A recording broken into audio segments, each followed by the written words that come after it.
చాలా ఇంపార్టెంట్ వాక్యం. మన జీవితం యొక్క విలువ ఎవరెవరైతే శుభవార్తలు కానీ, ఆన్లైన్లో కానీ, ఫేస్బుక్లో కానీ ఎవరైతే టీవీ ముందు కూర్చొని వింటున్నారో వారందరూ కూడా నా శుభాభివందన తెలుపుతున్నాను. మీరందరూ కూడా ఈ నెల సంతోషంగా ఉండాలి, ఆనందంగా ఉండాలి, ఆత్మతో ఉండాలి. దేవుని మేళ్లను ఎల్లప్పుడూ మనం గుర్తు చేసుకోవాలి. మన జీవితం యొక్క విలువ ఏంటి అది మనం నేర్చుకోవాలని అంటే బైబిల్లో గొప్ప గొప్ప వాక్యాలు ఉన్నాయి. నీకు కీడు చేసిన వారికి మేలు చేయాలి, నిన్ను శపించే వారిని దీవించాలి. ఇది సబ్జెక్ట్ కాదు. మనం శపించబడిన వారము కాదు, మనల్ని ఆశీర్వదించడానికే దేవుడు మనల్ని పిలిచాడు. కాబట్టి మనము ఆశీర్వదించబడుతున్నాం. కాబట్టి ఇతరులకు మనం ఏం చేయాలి? ఆశీర్వాదాలు ఇవ్వాలి.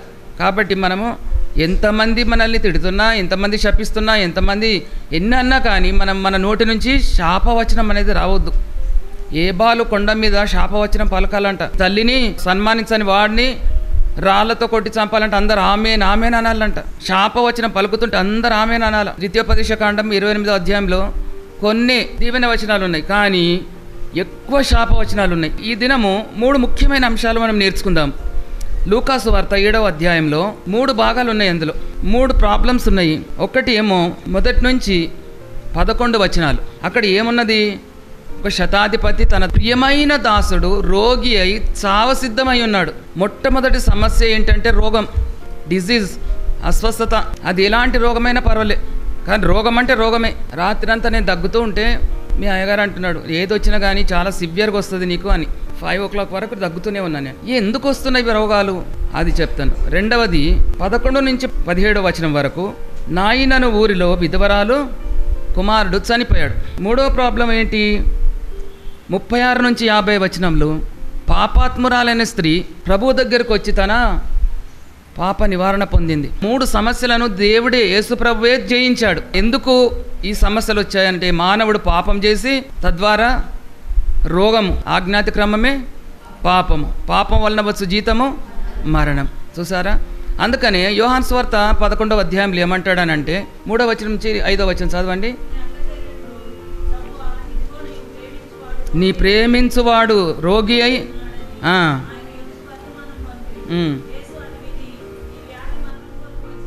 చూసారా? ఈ వ్యాధి మరణం కొరకు వచ్చినది కాదు, కానీ దేవుని కుమారుడు దాని వలన మహిమపరచబడడానికి, ఆయన దేవుడని తెలుసుకోవడం, ఆయన మహిమ లోపల నుండి బయలుపరచబడుతున్నది. 3 ప్రాబ్లమ్స్ ఏంటి అని అంటే, ఆజ్ఞాతిక్రమం వలన వచ్చిన పాపము, పాపం వలన వచ్చు జీతం మరణం. యేసుప్రభుకు లాజర్ చనిపోయాడని వార్త వస్తుంది. చనిపోయాడని వార్త రాగానే ఆయన ఏమంటున్నాడు? నిద్రపోతున్నాడు అని అంటున్నాడండి. చూసారా? అక్క చెల్లెలు చనిపోయాడని వార్త వచ్చేసింది. యేసుప్రభు అక్కడే 2 దినాలు నిలిచిపోయాడు. ఇదంతా మనకు తెలుసు. కానీ ఈ 3 సమస్యలు, మరణం ఎందుకు వస్తుంది, రోగం ఎందుకు వస్తుంది, వ్యాధి ఎందుకు వస్తున్నది, ఎందుకనంటే మానవుడు చేసిన పాపం వల్ల రోగం వస్తుంది. రోగం ఎందుకు వస్తుంది అనంటే వాక్యము మనలో లేదు కాబట్టి. లాజరు లూకాసు వార్త 10వ అధ్యాయంలో చూస్తే మార్తమ్మ ఏం చేస్తుంది? యేసుప్రభును బ్రతిమలాడి తన ఇంటికి తీసుకెళ్తుంది. ఇంటికి తీసుకెళ్తే మార్తమ్మ అనేక పనులు పెట్టుకొని తొందరపడుతుంది. మరియ మాత్రము యేసు పాదాల యొద్ద కూర్చొని ఆయన బోధ వింటున్నది. కానీ లాజరు లేడు. లాజరు ఎవరు? యవనస్తుడు. ఆ యవనస్తుడు ఎక్కడా లేడు. ఆయన బోధ లేదు, ఆయన వాక్యం లేదు. ఆయన ఎక్కడున్నాడు? బయట ఉన్నాడు. కాబట్టి వ్యాధి ఎవరికి సోకింది? వానికే సోకింది. ఎవరైతే వాక్యంలో లేరో, ఎవరైతే యేసు వద్దకు రావటం లేదో, ఎవరైతే దేవుని మందిరానికి రావటం లేదో, ఎవరైతే లేటుగా వస్తున్నారో, ఎవరైతే అసలు దేవుని మందిరాన్ని నిర్లక్ష్య పెడుతున్నారో, యేసు ప్రభును నిర్లక్ష్య పెడుతున్నారో వాళ్లకు చుట్టుకుంటున్నది. అందుకనే 119వ దావీదు కీర్తనలు ఏమంటాడు? యవనస్తులు దేని చేత తమ నడతను శుద్ధిపరచుకొందురు అంటే నీ వాక్యం చేతనే కదా. దేని చేత? వాక్యం చేతనే. వాక్యం చేత కావాలంటే వాక్యం దగ్గరికి రావాలి. వాక్యం లేదు కాబట్టి రోగం వచ్చేసింది, మరణం వచ్చేసింది. ఇక్కడ ఈ శతాధిపతి ఏమంటున్నాడు? ప్రియుడైన దాసుడు రోగి అయి చావసిద్ధమై ఉన్నాడు. నీవు నా దగ్గరికి రావడానికి నేను అర్హుడని కాను. నా దగ్గర కూడా 100 మంది ఉన్నారు. ఒకని రమ్మంటే వస్తాడు, ఒకడు పొమ్మంటే పోతాడు. యేసయ్య నీ హృదయంలోకి రావాలంటే నీ హృదయము పరిశుద్ధంగా ఉన్నదా, పవిత్రంగా ఉన్నదా, ఆయనను ఆహ్వానించేవారిగా ఉన్నామా? ఆయన వచ్చి మన హృదయంలో విశ్రాంతి తీసుకోవాలనంటే హృదయం ఎంత పరిశుద్ధంగా ఉంటే ఆయన ఉంటాడు. పేతురు, ఆంద్రేయ, రబ్బీ నీవెక్కడ కాపురం ఉన్నావంటే వచ్చి చూడు అని ఆయనతో నివాసం చేస్తే మనం సమస్తం విడిచిపెట్టి ఆయన వెంట వెళ్తాం. అలాంటి మార్పు అలాంటి రూపాంతరం మనం చెందుతామని ప్రభు మనతో మాట్లాడుతున్నాడు. అయితే ఇక్కడ రెండవ ప్రాబ్లం ఏంటనంటే, మొదటేమో రోగి చావ సిద్ధంగా ఉన్నాడు. యేసు ప్రభు ఏమన్నాడు, ఇశ్రాయేల్లో కూడా ఇంత విశ్వాసం అన్నట్టు నేను చూడలేదు, ఈయనకి ఎంత విశ్వాసం ఉందని ఆశ్చర్యపోయేంత విశ్వాసం ఆయనకున్నది. కాబట్టి దేవునికి స్తోత్రం. ఆ మాట సెలవివ్వగానే ఆ దాసుడు బాగైపోయినట్టు చూస్తున్నాం. యేసు ప్రభు ఒక్కడే అలాంటి శక్తిమంతుడు. ఆయన ఎక్కడో ఉండి మాట మాత్రం సెలవిస్తే చాలు మనం బ్రతుకుతాం. ఇక్కడ రెండవది 11-17 వెంటనే అండర్లైన్ చేయాలి. వెంటనే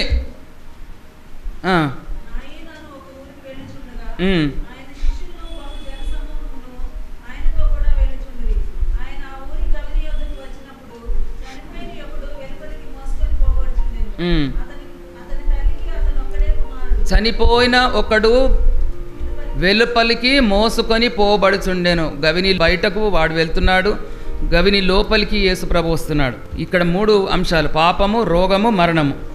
మనిషి పాపం చేసిన కారణాన్ని బట్టి రోగం వచ్చింది. ఆ రోగము మనిషిని మరణానికి నడిపించింది.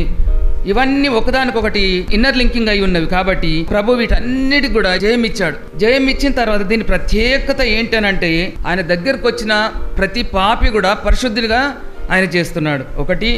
రెండవది, రోగిని మాట చేత స్వస్థపరుస్తున్నాడు, మరణాన్ని కూడా మాట చేత ఆయన బ్రతికిస్తున్నాడు. ఇలాంటి దేవుడు ఎక్కడైనా కనబడితే మనకు చెప్పండి. నిజమే, మానవునికి ఒకవేళ పునరుత్థాన శక్తి కానీ ఉంటే చచ్చిన వాళ్ళందరూ కూడా బ్రతికి ఎన్నేళ్ళని కానీ మళ్ళీ సావకపోదురు. ఇంకా అన్నీ కూడా నావే అని మనము సంపాదించుకునే సంపాదన నేను తప్ప దేవుడు అనేది మనం మెరగకపోతుంటేవి. అందుకనే దేవుడు మరణాన్ని తన చేతిలో పెట్టుకున్నాడు. పునరుత్థానమును జీవమును నేనే, నా యందు విశ్వాసం ఉంచవాడు చనిపోయినాను బ్రతుకును, బ్రతికి నా యందు విశ్వాసం ఉంచవాడు మరెన్నటికి నీ చనిపోడు. ఒకసారి అయితే చనిపోవాలి తప్పకుండా, కానీ రెండవసారి మరణం లేదు అని ఎంత క్లియర్గా దేవుడు చెప్తున్నాడు. రెండవ మరణం మనకొద్దు. మొదటి మరణం అందరికీ ఉన్నది, ప్రతి మానవునికి మొదటి మరణం ఉన్నది. కానీ రెండవ మరణం తప్పించుకున్నాడు. మొదటి పునరుత్థానంలో పాల్గొనేవారు ధన్యులు. హల్లెలూయా. మొదటి పునరుత్థానం గలవారు ధన్యులు. ఇప్పుడు మనం అందరం ఎందుకు ప్రయాసపడుతున్నాం? ఇక్కడ యేసుప్రభు అంటున్నాడు, వెంటనే అంటున్నాడండి. ఎందుకు వెంటనే ఆయన లేవాల్సి వచ్చింది? ఇక్కడ ప్రభువు కానీ వెంటనే కపెర్నహూముకు రాకపోతే ఈ యవనస్తుడు ఎక్కడ ఉంటుండే అంటే సమాధిలో వెళ్ళిపోతుండే. అందుకని సరిగ్గా ఆయన వచ్చే సమయానికి అక్కడ ఏమైపోతుంది, పాడని తీసుకొని ఊరికి బయటకు వస్తున్నట్టు ఇక్కడ మనం చూస్తున్నాం. హల్లెలూయా. కాబట్టి ఈ వాక్య భాగంలో ఏంటంటే 2 కుమారులను చూస్తున్నాం. ఒక కుమారుడు వచ్చేసి నాయను కుమారుడు, ఆయన చనిపోయి ఉన్నాడు. ఇంకొక కుమారుడు వచ్చేసి యేసు ప్రభు. ఆ 2 కుమారులు కలుసుకునే చోటు ఎక్కడానంటే నాయను ఊరి వెలుపల, అంటే గవిని దగ్గర కలుసుకుంటున్నారు. నాయను అనగా అందమైన ప్రదేశం, అందమైంది, బ్యూటిఫుల్ ప్లేస్, అందమైన లోకము. మనకేమిచ్చింది? నీకేమిచ్చిందంటే మనం ఏం చెప్తాం? యవ్వనం ఉన్నంతసేపు, ఆరోగ్యం ఉన్నంతసేపు మనంతటోళ్ళే లేరని ఎగురుతాం. నా అంత బలవంతుడు లేదు, నా అంత శక్తిమంతుడు లేదు, ఏ డబ్బు లేకున్నా పర్లేదు, నేను సంపాదించుకోగలుగుతా, నేను ఇది చేయగలుగుతా, అది చేయగలుగుతానని మనము విర్రవీగుతుంటాం. ఎప్పుడైతే ఆరోగ్యం క్షీణిస్తుందో, ఎప్పుడైతే మనకు చేత కాకుండా అవుతుందో, ఎవరూ నేను చూసుకోలేని పరిస్థితి అయిందో, అప్పుడు ఏమైపోతుంది? మెల్లమెల్లగా ఊరు దూరమై కాడి దగ్గరై, దేవా ఇక నువ్వే నాకు దిక్కు, నువ్వు తప్ప ఇంకెవరు లేరు అని అప్పుడు మొదలు పెడతాం. చెడిపోయిన పళ్ళు ఎవరైనా తీసుకుంటారా? అరటిపండు కొద్దిగా మెత్తగైతే తినబుద్ధి కాదు, ఇంకేమైనా కుళ్ళిపోయిన జ్యూస్ అస్సలు తినబుద్ధి కాదు. కానీ మన దేవుని దగ్గర కుళ్ళిపోయినప్పుడే వస్తాం మనం. మంచిగా ఉన్నప్పుడు నాకు లోకం కావాలా, క్లబ్బులు కావాలా, పబ్బులు కావాలా, హోటల్స్ కావాలి, షికార్లు కావాలి. ఇక్కడ 2 కొడుకులు, ఒకరేమో నాయను విధవరాలి కుమారుడు, ఇక్కడ యేసు ప్రభు ఒక్కడే కుమారుడు. ఈయన చనిపోయి తల్లికి దుఃఖం పెట్టాడు. యవనస్తుడు ఎందుకు చనిపోతాడని చెప్పాను కదా, వాక్యం లేక, దేవుని దగ్గరకు రాలేక ఆయన దుఃఖపెట్టాడు. ఈమె ఏడుస్తుంది తన కొడుకు కొరకు, నీ స్థానంలో నేనుంటే బాగుండు, ఎందుకు నువ్వు నన్ను చూసుకోవాలి, అవనికి బాధ్యత ఉంది, మనకు కూడా బాధ్యత ఉంది. ఎందుకు అనంటే యేసుప్రభు ఈ లోకానికి వచ్చి నిన్ను నన్ను అందరి పాపం నుంచి విడిపించాడు. ఎందుకు? నిత్య రాజ్యంలో మనం చేరాలని. కాబట్టి మన బాధ్యత ఏంది అని ఆయన ప్రకటించేది. అందుకని ఆయన కూడా చాటుగా రోధిస్తున్నాడు, అయ్యో నేను నీకు ఈ లోకానికి తీసుకొని వచ్చిన నన్ను ప్రకటించడానికి కదా, సువార్త ప్రకటించమని కదా, నా ప్రేమను తెలుపమని కదా అని చెప్పేసి నేను నిన్ను లోకానికి తీసుకొని వస్తే నువ్వేం చేస్తున్నావు? నీ ఇష్టం అన్నట్టు విచ్చలవిడితనానికి ఎగబడి నీవు ఇష్టం అన్నట్టు నువ్వు ప్రవర్తించి ముసల్తనంలో లేదా రోగిష్ట అయిన తర్వాత ఇప్పుడు వచ్చి నన్ను ఇది చేయమనంటే నేను ఎందుకు నిన్ను బాగు చేయాలి? ఎవరైనా చర్చికి రారు కదా, రాకపోతే రాకుండా వచ్చేసి ఎప్పటికో ఒకసారి వచ్చేసి అమ్మ నా కొరకు ప్రార్థన చేయమంటే ఎందుకు చేయాలంట నేను అంటమా లేదా? మానవ నైజం ఎందుకు చేయాలి? నువ్వు ఎన్నిసార్లు అనిపిస్తే ఈ అమ్మ ఎప్పుడు అమ్మంటది, ఎప్పుడు చూడు చర్చిలో కూర్చోవాలా ఏమని నా మీద మూలుక్కుంటూ ఉంటారు. ఇలాంటి కష్టకాలంలో దేవా దేవా దేవా అని అంటే అప్పుడు దేవుడు కూడా ఏమంటాడంటే నేను నీకు చాలా టైం ఇచ్చిన కానీ నువ్వు నా దగ్గరికి రాలేదు. 2 ఊరేగింపులు వస్తున్నాయి. ఒక ఊరేగింపు వచ్చేసి మరణము, పాడనెత్తుకొని పోతున్నారు. ఇంకొక ఊరేగింపు జయనాదాలతో దేవుడు లోపలికి వస్తున్నాడు. ఆ గవిని దగ్గరనే కలుసుకున్నారు. ఒకటేమో ఊరేగింపు జయధ్వనులతో వస్తున్నారు, ఒకటేమో ఏడ్చుకుంటా మరణము, రోదన, దుఃఖము. ఇంకెలా ఉండాలంటే సంతోషం అనేది లేదు, ఓదార్చేవారు లేరు. హృదయ విదారకంగా ఒక గుంపు ఉన్నది. మనం ఏ గుంపులో ఉన్నాం? యేసు ప్రభుతో ఉంటే నీకు ఆ సంతోషం ఉంటుంది, యేసు ప్రభుతో లేకపోతే నీకు ఇలాంటి దుఃఖం ఉంటుంది. కాబట్టి నువ్వు ఏ గుంపులో ఉండామని అనుకుంటున్నావు? ఆ గవిని దగ్గర జయ జయ ధ్వానాలతో ఏమైపోయిందనంటే రాగానే అక్కడ మరణాన్ని ఎదుర్కొంటున్నాడు. మనం వెళ్తూ ఉంటామండి, మనం వెళ్తుంటే శవం మనకు ఎదురొస్తుంటే మనం ఏం చేస్తాం? ఎదురుపోతామా, ప్రక్కకు తప్పుకుంటామా? ప్రక్కకి ఎంత తప్పుకోవాలా? భయం. ఎందుకు? ఆ శవం ఏమైనా లేచి పట్టుకుంటుందా మనల్ని? లేదంటే మనకేమైనా బ్యాడ్ అవుతుందా? ఏదో చచ్చిపోయాడు ఎందుకు భయం? దానికి ఎదురుపోం, మనం దాన్ని తప్పుకొని పోతాం, అటు సైడ్ చూడం, చనిపోయిన శవాన్ని చూడము. పాడి వస్తున్నదనంటే మనం వేరే సందులోనికి మనం వెళ్ళిపోతాము. కానీ నా యేసయ్య ఎదురు వెళ్ళాడండి. హల్లెలూయా, గట్టిగా హల్లెలూయా. మరణానికి ఎదురు వెళ్ళేవాడు ఒక్కడే యేసు ప్రభు. ఆయన ఒక్కడు మరణాన్ని శాసించగలిగేది, మరణానికి ఎదురుపోయేది. మరణ బలం అధికారం ఎవరికైతే ఉందో వాని మీద కూడా అధికారం ఉంది. మరణ బలము అపవాదికున్నది, వాని మీద అధికారం మన యేసు ప్రభుకున్నది. హల్లెలూయా.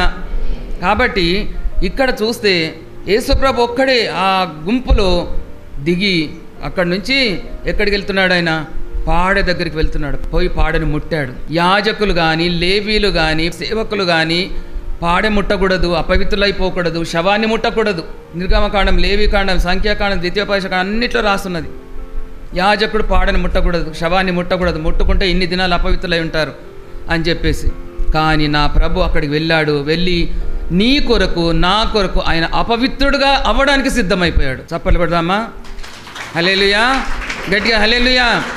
ఆయన నీ కొరకు నా కొరకు అపవిత్రుడుగా అవ్వడానికి సిద్ధమైపోయాడు. ముట్టుకున్న వరకు వాళ్ళకి చాలా ధైర్యం వచ్చింది. వాడి మోస వరకు చాలా ధైర్యం వచ్చింది. ధైర్యం వచ్చిన తర్వాత చూడండి ఇక్కడ ఎంతకంటే ఇది అందమైన లోకం మనకేమిస్తుంది? మనకు దుఃఖమే, మనకు శాపమే, మనకు నరకమే ఇస్తుంది. కాబట్టి నీకు లోకం కావాలా, నీకు యేసు ప్రభు కావాలా? ఇక్కడ ఒక ప్రక్కనేమో జయధ్వనాలు ఉన్నది, ఒక ప్రక్క రోదన ఉన్నది, ఒక ప్రక్క అందమైన లోకం ఉన్నది, ఒక ప్రక్క యేసు ప్రభు లోకరక్షకుడు ఉన్నాడు. నీకు ఏది కావాలి? ఒక ప్రక్కనేమో చచ్చిపోయిన కుమారుడు ఉన్నాడు, ఒక ప్రక్కన బ్రతికించే కుమారుడు ఉన్నాడు, మరణం మీద అధికారం గల కుమారుడు ఉన్నాడు. ఏది కావాలో అది మనము ఎన్నుకోవాలా, అది ఎంచుకొని దాన్ని ప్రకారం నడవాలని ప్రభు మాట్లాడుతున్నాడు. ఏది ఒక ప్రక్క ఎక్కడికి వెళ్తున్నారు? వాళ్ళు భూస్థాపన కొరకు వెళ్తున్నారు, తర్వాత వాళ్ళు ఎక్కడికి? సమాధి తోటకు వెళ్తున్నారు. కానీ ఇక్కడ యేసు ప్రభు ఎక్కడికి వెళ్తున్నాడంటే లోపలికి జయధ్వనితో వస్తున్నాడు. ఈయన కూడా సర్వ మానవాళి పాపం నుండి విడిపించడానికి ఊరి గవిని వెలుపల ఆయన సిలువ వేయబడ్డాడు. అందరి పునరుత్థానం కొరకు, అందరు గెలవడానికి, అందరు మరణం తీసివేయడానికి ఆయన గవిని వెలుపల ఆయన సిలువ వేయబడ్డాడు. ఈయన గవిని బయటకు ఎట్లాగొస్తాడు? శవంలాగొస్తున్నాడు. ఆ శవాన్ని జీవంతో బ్రతికించబడే మన దేవుడు అండి. హల్లెలూయా, గట్టిగా హల్లెలూయా. మరణపు ఊరేగింపుకు ఎవరు అధికారి? అపవాది అధికారి, మరణం రోదన అధికారి. కానీ ఈ జయధ్వనులతో యేసుప్రభు ఊరేగింపుకు ఎవరు అధికారి అంటే ఆ మరణాన్ని గెలిపించే జీవాధిపతి అని యేసుప్రభువే నాయకుడు. శవము మనం ఎందుకు భయపడతామనంటే, మా అమ్మ చనిపోయినప్పుడు మేమందరం చాలా దుఃఖంగా ఉండి వెళ్తున్నాం, ఎవ్వరం మాట్లాడతలేం, ఇంకా చాలా దుఃఖంగా వెళ్తున్నాం. అయితే ఆ డ్రైవర్కి ఏం చేయాలో తెలుస్తలేదు. ఆయన మెల్లగా తన ఎక్స్పీరియన్స్ చెప్పడం మొదలుపెట్టాడు. ఏంటంటే ఆయన ఒకరోజు అంబులెన్స్లో డెడ్ బాడీ తీసుకొని వెళ్తున్నాడంట. బాడీ తీసుకొని వెళుతుంటే చిమ్మ చీకటి, ఒక్కడే ఉన్నాడు. అడవి వచ్చింది. రాగానే ఏమైపోయింది, అక్కడ అడవిలో లైట్ లేవు, రాత్రి, తర్వాత చిమ్మ చీకటి. ఏమైపోయింది, ఎత్తుగడ్డ వచ్చిందో అది తెలియదు. సడన్ బ్రేక్ వేసిండు.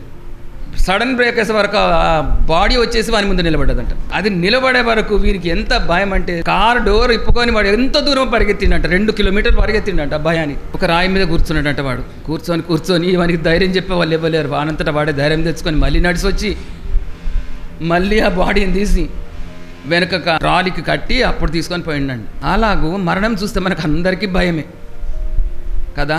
కానీ మరణాన్ని జయించి లేచిన యేసయ్య నీ దగ్గర ఉంటే నీకు మరణ భయమే ఉండదండి. హల్లెలూయా, గట్టిగా హల్లెలూయా. అంతమంది ఆ నాయని విధవరాలి కుమారుని వెంట వెళుతున్నారు. అందరూ ఏడుస్తున్నారు కానీ ఒక్కరు కూడా ఆమెను ఓదార్చవలేరు, వాళ్ళని ఓదార్చవలేరు. యేసుప్రభు ఒక్కడే వెళ్ళి పాడని ముట్టగానే నాకు ధైర్యం వచ్చింది. యేసుప్రభు నిన్ను చూడాలి, మొట్టమొదలు నీ మీద కనికర పడాలి. రెండవది చూసారా, అంతమంది ఉన్నారు. అంతమందిలో ఎంతమందిని చూశాడైనా? ఆ విధవరాలనే చూశాడు. ఆ విధవరాలు ఎందుకంటే ఊరంతా యవనస్తుడు. ఆ యవనస్తుడు ఎందుకు? వాడు చనిపోతే ఇంకా ఊరంతా కదులుతుంది కాబట్టి వాళ్ళందరూ ఉన్నా కానీ లాభం లేదు, ప్రయోజనం లేదు. కానీ యేసయ్య వచ్చి ఆమెను చూశాడు. ఆయన హృదయం అంతా జాలితో నిండిపోయింది. తర్వాత ఆయన కనికరపడ్డాడు. కనికరపడి పాడెను ముట్టగానే చిన్నవాడా లెమ్మన్నాడు. హల్లెలూయా. చిన్నవాడా లెమ్మనగానే వాడు దిగ్గున లేచి కూర్చున్నాడండి. సపలు కొడిన స్తోత్రాలు చెల్లిద్దాం. హల్లెలూయా. ఈ చిన్నవాడా లెమ్మంటే లేచాడు. యాయేరు కుమార్తె చిన్నదానా లెమ్మంటే లేచింది.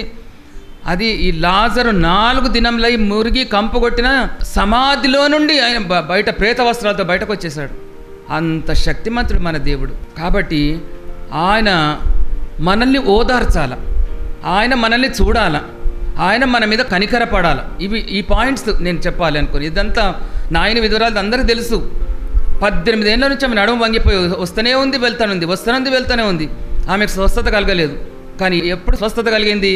ఎప్పుడైతే యేసుప్రభు ఆమెను చూచాడో, ఆమె మీద కనికరపడ్డాడో, ఆమెను దగ్గరికి రమ్మని పిలిచాడో, అన్ని చేసి మళ్ళీ ఆమె మీద చేతులుంచి అమ్మా చక్కగా నీళ్ళు. ఎవ్వరు కూడా నాయని విధురాల్ని ఊరుకోమని చెప్పలేదు. అమ్మా ఏడవద్దు. అందరూ ఆమె వెనుక వెళ్తున్నారు, అందరు దుఃఖాలతో ఉన్నారు, కానీ ఒక్కరు కూడా ఓదార్చటం లేరు. కానీ యేసుప్రభు అంటున్నాడు, అమ్మా ఏడవద్దు. తన కన్నీరు తుడిచాడు, తన కొడుకును బ్రతికించాడు, తన తల్లికి అప్పచెప్పాడు. హల్లెలూయా. యెహెజ్కేలు గ్రంథం 37. ఎండిపోయిన ఎముకలు. ఆ ఎండిపోయిన ఎముకలు ఇవి బ్రతకగలవా అని ప్రవక్తను అడుగుతున్నాడు యెహోవా దేవుడు. నాకేం తెలుసు ప్రభువా, మీకే తెలియనానంటే అవన్నీ పోగు చేయి. పోగు చేసి దాంట్లో ఏం చేయమంటున్నాడు? ప్రవచించమంటున్నాడు. అంటే ప్రవచిస్తే దాంట్లోకి జీవం వస్తున్నది. నువ్వు ఇక్కడ విన్న సాక్ష్యం నువ్వు బయట పోయి చెప్పకపోతే నీ దేవుడు శక్తిమంతుడని, నీ దేవుడు మరణాన్ని గెలిచాడని, నీ దేవుడు మరణంలోండి నిన్ను బ్రతికిస్తాడని, నీ రోగం తీసేస్తాడని, నీకు సమస్తం కూడా బాగు చేస్తాడని వేరే వాళ్ళకి ఎలాగ తెలుస్తుంది? మనం చెప్తేనే కదా. అందుకనే ఇక్కడ ఏమంటున్నాడు? ప్రకటించు. ఎవరితో ప్రకటించాలి? ఎండిన ఎముకలు. బయట ఉన్న వాళ్ళందరూ ఎండిన ఎముకల్లాగున్నారు. అయ్యో మా ఆశ, ఇశ్రాయేలీయులందరూ అలాగూ చనిపోయిన ఎముకల్లాగా, ఎండిపోయిన ఎముకల్లాగా ఉన్నారు. మా ఆశ విఫలమైనే, మేము దేనికి పనికి రాకుండా అయిపోయినాము, అలాగైపోయినాం, ఇలాగైపోయినామని. కానీ దేవుడు అంటున్నాడు అవన్నీ కూడా సమకూర్చు. ఎండిన ఎముకలు సమకూర్చాలి, వాటికి నువ్వు ప్రకటన చేయి, ప్రవచించు. ప్రవచన చేయగానే గొప్ప సమూహమై లేచి నిలబడ్డాయండి. చప్పలు కూడా తెలుసు, స్తోత్రాలు చెల్లిద్దాం. హల్లెలూయా. నువ్వు ప్రార్థన చేస్తే వెంటనే యేసయ్య రావాలి. వెంటనే రాకపోతే ఆయన ఎప్పుడో సమాధిలో ఉండేవాడు సరిగ్గా సమయానికి. కానీ యోహాను సువార్త 11వ అధ్యాయంలో వెంటనే ఆయన రాలేదు. అక్కడ ఉన్న చోట 2 దినాలు నిలిచిపోయాడు. ఎందుకు అనంటే ఆయన మహిమను చూసి అక్కడ యూదులందరూ మారాలి. కాబట్టి అక్కడ లాజరు చనిపోయి 2 దినాలు అయిపోయిన తర్వాత, లేట్ అయిపోయిన తర్వాత వచ్చాడు. కానీ ఇక్కడ నాయన విధవరాలు కుమారుడు మాత్రము చనిపోయి పాడే మోసుకొని వెళ్ళుతుండగా వెంటనే అక్కడికి వచ్చేసాడు. నీ ప్రార్థనకు వెంటనే జవాబు కావాలన్నా? నీకు ఎన్నో ఏళ్లకు జవాబు కావాలన్నా? ఎన్నో సంవత్సరాలకు జవాబు కావాలన్నా? నేను మీకు ఎప్పుడు చెప్తూనే ఉన్నా, నా ప్రార్థన ఏంటి అని అంటే, ప్రభువా నా ప్రార్థన మీకు తెలుసు కదా, నన్ను మాత్రము నిజామాబాద్ చర్చి కట్టకుండా తీసుకొని పోవద్దు. నా స్థలం నాకు రావాలా, నేను అక్కడ మందిరం కట్టాలా. నా చేతనైనంతనే, నేను పెద్ద బిల్డింగ్ కడతానని కాదు, నా చేతనైనంత నేను కట్టుకుంటా, కానీ అక్కడ నీ ఆరాధన జరగాలి. అంత లోపల నన్ను మాత్రం తీసుకోకు. ఎందుకంటే నేను ఒక పని పెట్టుకుంటే అది తప్పకుండా జయం కలిగేదాకా దాంతో పోరాడుతుంటా. ఎంతమందిని హేళన చేయని, ఎంతమందిని అగెన్స్ట్ కానీ నాకు అక్కర్లేదు. దీని విషయము ఉన్న వాళ్ళందరూ కూడా నాకు వ్యతిరేకమైపోయారు. అయినా కానీ దేవుడు నాకు ధైర్యం ఇచ్చాడండి. దేవుడు నన్ను బలపరిచాడు. హల్లెలూయా, హల్లెలూయా. దేవుడు నిజమే ప్రతి ద్వారము నీ కొరకు మూసినా కానీ ఒక్క ద్వారం దేవుడు తెరుస్తాడు. అదే నా యేసయ్య ద్వారం. హల్లెలూయా, గట్టిగా హల్లెలూయా. కానీ మనం ఏం చేయాలనంటే ప్రార్థన చేయాలి, ప్రకటన చేయాలి, వాక్యం చదవాలి. నీవు క్రీస్తులో నిలబడుకొని ఉండాలి. నువ్వు క్రీస్తులో ఐక్యమైపోవాలి. బల్ల దగ్గరికి ఎందుకు వస్తున్నాము? బల్లలో ఎందుకు పాల్గొంటున్నాము? నేను క్రీస్తులో, క్రీస్తు నాలో ఐక్యమైపోవాలి. ఆయన శరీరం నా శరీరం ఒక్కటి, నా రక్తంలో ఆయన రక్తం కలవాలి. కాబట్టి ఎలాగున్నా మనం తప్పకుండా నీవు చేసే పని దేవునికి ఇష్టమై ఉన్నదా? నీవు చేసే ప్రకటన దేవునికి ఇష్టమై ఉన్నదా? కాబట్టి నీవు యేసయ్యతో ఉంటావా, లేదా ఈ ఎండిన ఎముకలతో ఉంటావా? ఈ లోకంతో ఉంటావా, లోకరక్షకంతో ఉంటావా? నువ్వు ఒకవేళ నువ్వు దేవునితో ఉంటే నువ్వు ఆయనను ప్రకటన చెయ్యి. తర్వాత నరపుత్రుడా, ఎండిపోయిన ఎముకలు మాట్లాడతాయంటే మీకే తెలుసునంటే, లేదు లేదు, నువ్వు అన్నీ ఒక దగ్గర చెయ్యు, నువ్వు దాంతో ప్రవచించు. తర్వాత ఇంకేమంటున్నాడు? మనకు ఇచ్చే వరాలు అలాగుంటాయంటండి. నువ్వు ప్రవచించినా కొద్ది దేవుడు ఎన్ని అంటే అన్ని వరాలు ఇస్తూనే ఉంటాడు. ఆకాశపు వాక్యాలను విప్పి పట్టజాలని దీవెనలు. ఏది? నువ్వు కానుకలేస్తే నీకు దానంతనే వస్తుంది. నువ్వు దశభాగం వేస్తే ఆకాశం విప్పుతాడు. నువ్వు స్పెషల్ కానుక వేస్తే దానికి, నువ్వు శుభవార్తకి ఇస్తే దానికి, ఒక్కొక్క దానికి ఒక్కొక్క ఆశీర్వాదం. ఆయన దగ్గర ఆశీర్వాదాలు కొద్వానా? నీకు ప్రభు కావాలన్నా, లేదా నాయన అనే ఆ ఊరు కావాలన్నా? నాయన అంటే లోకం. నీకు లోకం కావాలన్నా, లోకరక్షకుడు కావాలన్నా? నీకు మరణం కావాలన్నా, దేవునితో స్నేహం కావాలన్నా? కాబట్టి నీకు దుఃఖం కావాలన్నా, దేవునితో సంతోషం కావాలన్నా? ఆయనతో కాపురం ఉంటే పేతురు ఆంద్రేయ వల్లే సమస్తం విడిచిపెట్టి, వలలు విడిచిపెట్టారు, వాళ్ళ ఇంటిని విడిచిపెట్టారు, వాళ్ళ భార్య పిల్లలు విడిచిపెట్టారు, తండ్రి ఇంటిని విడిచిపెట్టారు. ఆయన వెంటనే ఆయన ఎక్కడికి వెళ్తే అక్కడ. నేను రాత్రి ప్రార్థన చేసుకుంటున్నా, ప్రభువా నేను ఎక్కడుంటే నువ్వు అక్కడ ఉండొద్దు, నువ్వెక్కడుంటే నన్ను అక్కడ తీసుకెళ్ళు. ఇదే ప్రార్థన, నువ్వెక్కడుంటే నన్ను అక్కడికి తీసుకెళ్ళు, అంతే. అలాంటి ప్రార్థన చేసి నిజమే మనం ఒక ఆత్మను రక్షిద్దాం. నా యేసయ్య కొరకు, ఇదిగో నా యేసు ప్రేమ ఇలాగుంది, నా దేవుని ప్రేమ ఇలాగున్నది. కాబట్టి నువ్వు దీని కొరకు రండి. ఎన్ని నిందలు వచ్చినా, ఎన్ని అవమానాలు వచ్చినా, ఎన్ని కష్టాలు వచ్చినా, ఎన్ని నష్టాలు వచ్చినా, ఎంత అనారోగ్యం ఉన్నా, ఎందుకంటే ఆయన ఆశ్చర్యకరుడు, ఆలోచనకర్త, ముఖ్యంగా ఆయన నిత్యుడగు తండ్రి. ఆయన ఎల్లప్పుడు కూడా తండ్రే మనకు. ఆయన నిత్యుడగు తండ్రి. ఆయన దగ్గర మనము మోకరిల్లి ప్రార్థిస్తాం. దేవుడు ఈ వాక్యాన్ని దీవించునుగాక. ఆమేన్. పరిశుద్ధుడా మా పరలోకపు తండ్రి, మీ పాదం లెక్కలేనని స్తుతులు స్తోత్రం. పాపాత్మరాలైన స్త్రీని మీ యొద్దకు వచ్చి ఎలాగో మీ పాదములు కడిగిందో, ఎలాగో తన తల వెంట్రుకలతో తుడిచిందో, ఎలాగో అత్తరుచే అభిషేకించింది, మేము ఏమి లేకుండా వస్తున్నాం, మా కన్నీళ్లతో మీ పాదాలు కడుగుతున్నాం, స్తుతితో మిమ్మల్ని అభిషేకం చేస్తున్నాం తండ్రి. మా స్తుతి, మా ఆరాధన, మా సమస్తం కూడా మీరు అంగీకరించమని ప్రార్థిస్తున్నాను. నాయన విధవరాలి కుమారుని మీరు జ్ఞాపకం చేసుకున్నారు. మా ఇళ్లలో ఎంతోమంది ఇలాగ పడి ఉన్నారు, ఇలాగ మరణావస్థలో ఉన్నారు, శిథిలావస్థలో ఉన్నారు. మా పిల్లలు వినకుండా, భర్తలు వినకుండా, భార్యలు వినకుండా, మా అక్క చెల్లెలు, మా తల్లిదండ్రులు, మా అత్తమామలు, మా రిలేటివ్స్ వినకుండా ఉన్నారు తండ్రి.